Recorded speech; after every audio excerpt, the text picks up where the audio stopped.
സഞ്ജുവിൻ്റെ റിവ്യൂയിലേക്ക് സ്വാഗതം.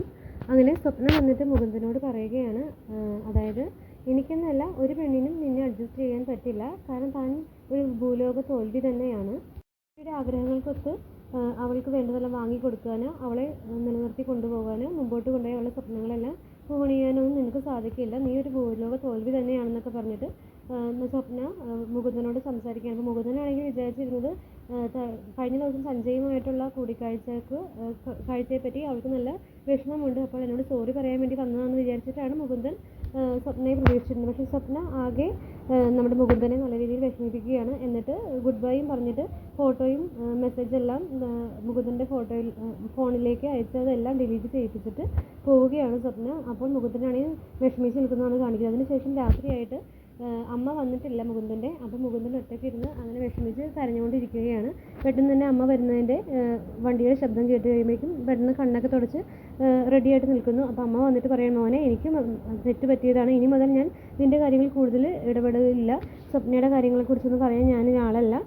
ആണെങ്കിലും അവളുടെ ചെറിയ കുറ്റങ്ങളും തെറ്റുകളൊക്കെ സഹിച്ച് അക്സെപ്റ്റ് ചെയ്യാൻ നിനക്ക് പറ്റുന്നുണ്ടെങ്കിൽ പിന്നെ ഞാൻ എന്തിനാണ് അതിനെക്കുറിച്ച് പറയുന്നത്?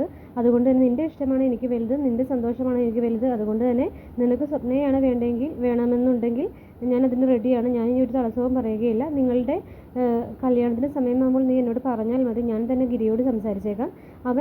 അവനോട് ഞാൻ പറഞ്ഞു കഴിഞ്ഞാൽ അവനൊരിക്കലും നോ പറയില്ല, അതെനിക്ക് ഉറപ്പാണെന്നൊക്കെ പറയുകയാണ്. മണ്ടത്തരത്തിനാണ് അമ്മ അവളെക്കുറിച്ച് കുറ്റമൊക്കെ പറഞ്ഞത്, ക്ഷമിക്കും മോനെ എന്നൊക്കെ പറയുമ്പോഴേക്കും പെട്ടെന്ന് മുകുന്ദൻ്റെ കൺട്രോൾ പോവുകയാണ്. മുകുന്ദൻ പെട്ടെന്ന് പൊട്ടി കരയുകയാണ്. അപ്പോൾ മോനെ എന്താ നീ കരയുന്നതെന്ന് ചോദിക്കുമ്പോൾ അമ്മ പറഞ്ഞത് തന്നെയാണ് ശരി. അവൾക്ക് ഞാനൊരു ATM ബാങ്ക് പോലെയായിരുന്നു, പൈസ എടുക്കാൻ വേണ്ടിയിട്ടുള്ള ഒരു മെഷീൻ മാത്രമായിരുന്നു. അവൾ തന്നെ പറഞ്ഞു ഞാൻ പോരാ, അവൾക്ക് അവളുടെ സ്വപ്നങ്ങളൊന്നും പൂവണിയിക്കാൻ എന്നെക്കൊണ്ട് സാധിക്കില്ല, ഞാനൊരു പരാജയമാണെന്നൊക്കെ അവളെൻ്റെ മുഖത്ത് നോക്കി തന്നെ പറഞ്ഞു. േക്കും അമ്മയ്ക്ക് ആകെ ദേഷ്യം വരികയാണ്, പൊട്ടിത്തെറിക്കുകയാണ്. അവൾ അത്രയ്ക്കൊക്കെ ആയോ, അവൾ എൻ്റെ മോനെക്കുറിച്ച് അങ്ങനെ പറയാം, എൻ്റെ മോനെക്കുറിച്ച് അങ്ങനെ പറയാൻ അവൾക്ക് എന്ത് യോഗ്യതയാണുള്ളത്? അവളുടെ എല്ലാ കാര്യം ഞാൻ ഗിരിയെ വിളിച്ച് പറയുന്നുണ്ട്, ഞാൻ കാണിച്ചു തരാം എന്നൊക്കെ പറഞ്ഞിട്ട് ആകെ ദേഷ്യപ്പെടുകയാണ്. അപ്പോൾ മുകുന്ദൻ പറയുന്നുണ്ട്, വേണ്ട അമ്മേ, അതിൻ്റെ ആവശ്യമില്ല, എന്തിനാ ഇനി നമ്മളായിട്ട് അവൾക്കൊരു പ്രശ്നം ഉണ്ടാക്കണ്ട, അമ്മ പറഞ്ഞത് തന്നെയാണ് ശരി, ഞാനതെല്ലാം മറന്നു കളയാൻ റെഡിയാണ്, എനിക്ക് കുറച്ച് അവകാശം തന്നാൽ മതി എന്നൊക്കെ പറഞ്ഞിട്ട് മുകുന്ദൻ അമ്മയെ തടയുകയാണ്.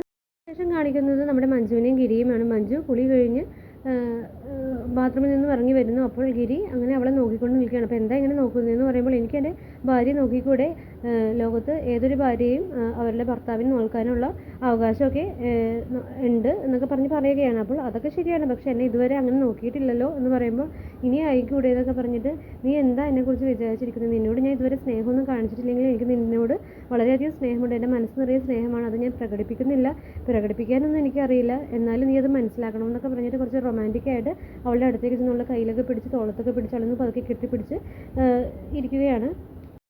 തൻ്റെ കണ്ണുകളെ വിശ്വസിക്കാൻ കഴിയുന്നില്ല. മഞ്ജു ആകെ നീട്ടി നിൽക്കുകയാണ്. എനിക്കത് കേട്ടാൽ മതി, എനിക്കത് അറിഞ്ഞാൽ മതി, അതായത് എൻ്റെ ഗിരിയേട്ടന് എന്നോട് സ്നേഹമുണ്ടെന്നൊക്കെ എനിക്ക് അറിഞ്ഞാൽ മതി എന്നാണ് അവൾ കരുതുന്നത്.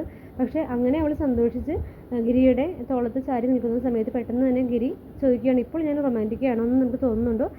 ചോദിക്കുമ്പോൾ അതേ റൊമാൻറ്റിക്കാണ്. എനിക്ക് അത്രയും കേട്ടാൽ മതി എന്ന് പറഞ്ഞിട്ട് പൊട്ടിച്ചിരിക്കുകയാണ്. എന്നിട്ട് പറയുന്നത് ഇതൊക്കെ എൻ്റെ ആക്ടിങ് ആയിരുന്നു എന്ന് പറയുമ്പോൾ മഞ്ജു പേടിച്ച് പോവുകയാണ്. മഞ്ജു ഞെട്ടി ചോദിക്കുന്നുണ്ട്, ഇത് ആക്ടിങ് ആയിരുന്നോ എന്ന് ചോദിക്കുമ്പോൾ അതേ ആക്ടിങ് തന്നെയായിരുന്നു, നീ എന്ത് കരുതി?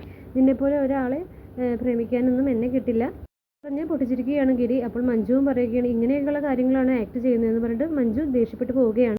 മുകുന്ദൻ്റെ അമ്മ ആക്ടിങ്ങിന് പോവാൻ മടിഞ്ഞു നിൽക്കുമ്പോൾ കോൾ ചെയ്തിട്ട് പറയുകയാണ്, ഞാനിന്ന് വരുന്നില്ല എന്ന്.